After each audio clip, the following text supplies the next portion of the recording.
Assalamualaikum warahmatullahi wabarakatuh. Kembali lagi di vlog kami di channel Autombo TV yang membahas otomotif dengan bumbuan. Kali ini tagline kami berbeda karena sekarang kita nggak cuma membahas mobil, ada motor juga. Jadi tagline-nya membahas otomotif. Kalau yang dulu kan membahas mobil dengan bumbuan, sekarang membahas otomotif dengan bumbuan. Karena teman-teman juga lagi sibuk, jadi saya nge-review sendiri hari ini. Review sebuah motor yang kayaknya lumayan langka. Mungkin di Jogja juga bisa dihitung lah persebarannya di jalan-jalan. Ini ada Supra V, generasi Supra. Modelnya sih sama kayak Supra yang pertama. Ya, kembali lagi ini masih sama dengan generasi pertama Supra, yaitu Supra X, Supra Astrea Honda Supra. Motor ini masih sama dengan generasi pertama Honda Supra yang biasa disebut banyak orang juga Astrea Supra. Itu masih sama, semua bodinya sama, mesinnya pun sama, masih pakai mesin C series dari Honda. Tetapi yang membedakan di sini ada kopling. Ini ada kopling tangannya, kopling manual, dan beda di rasio. Rasionya itu sama seperti Win, Honda Win 100. Terus kalau yang membedakan motor ini dengan Supra Double X, kan karena Supra Double X itu juga koplingan, tetapi yang membedakan cuma rem depan di sini. Rem depan sini dia masih menggunakan rem tromol di Supra V, sedangkan di Supra Double X dia sudah menggunakan rem cakram. Selain itu tidak ada bedanya, semuanya sama seperti Supra biasa. Sebelum Supra generasi yang seperti sekarang yang sudah lebar-lebar, gendut-gendut gitu, seperti Supra X125, itu masih sama semua. Sebenarnya ini sama seperti Supra Fit sih. Semua fiturnya itu cuma kayak fiturnya disunat gitu loh. Jadi mereka nggak pakai rem cakram, menggunakannya rem tromol karena harganya juga waktu baru dulu dia lebih murah beberapa juta dari Supra Double X. Di sini kita bisa lihat dia menggunakan velg ukuran 140 di bagian depan dengan bannya IRC ukuran 70/90, ring 17. Terus buat yang belakang sendiri dia menggunakan velg ukuran 160 dengan ukuran ban 80/90. Terus buat bodi, kalau buat bodi motor ini sih masih lumayan mulus ya. Dan ini semua masih ori semua.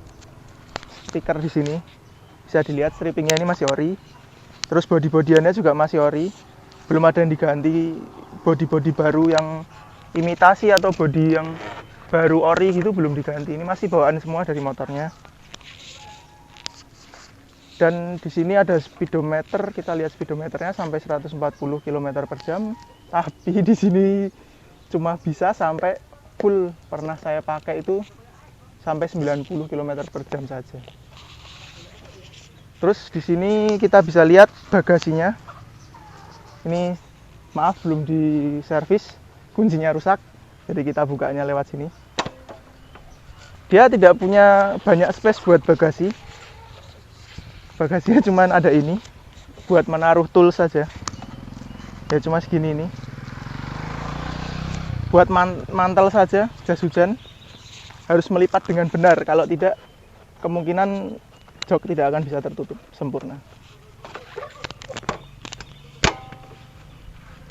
Kalau untuk mesin, ini semua masih sama dengan generasi Supra-Supra sebelumnya. Cuma beda di bak sebelah kanan. Di sini bisa kita lihat bak ini karena dia ada koplingnya, jadi di sini ada tonjokan buat stud koplingnya. Dan di sini baknya lebih mirip dengan Honda Karisma. Dan bisa dilihat juga di sebelah sini. Di sini juga baknya aneh.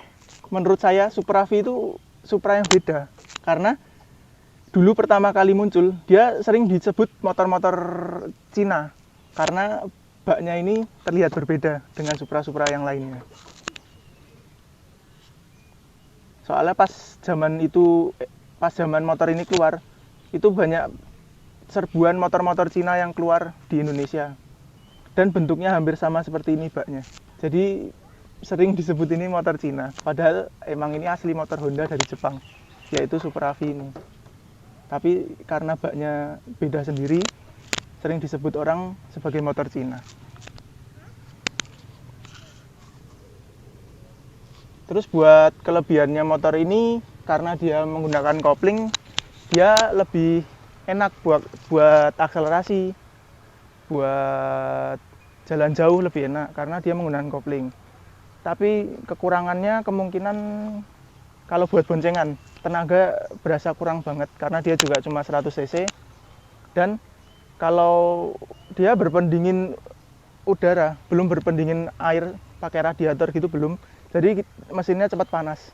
Kalau panas pasti tenaganya akan loyo. Tapi mesinnya, kalau mesin sih masih lumayan bagus. Coba kita hidupkan. Dan motor ini akinya masih bagus, tetapi memang dia tidak dilengkapi dengan starter tangan. Itu yang saya lupa sebutkan tadi. Dia juga pemangkasan fiturnya berupa starter tangan. Dia tidak dibekali starter tangan dari bawaan pabriknya Supra V. Makanya dari itu dia harganya lebih murah daripada Supra Double X. Kita harus kickstarter sekarang untuk menyalakan motor ini. Ini buat suara mesinnya.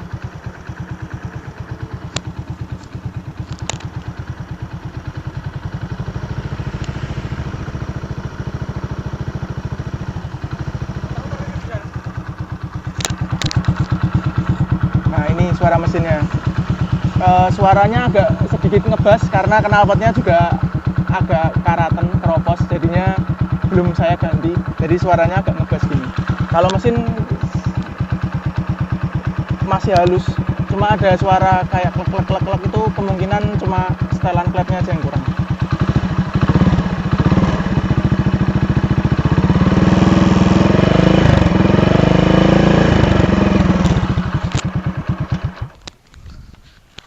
Ya, itu review singkat Supra V dari channel kami. Dan kami ingin mohon maaf karena lama tidak upload dan tayang di YouTube karena memang kesibukan kita masing-masing. Kita kan juga orang banyak, jadi sibuk masing-masing. Dan di sini saya sempat untuk nge-review sendiri.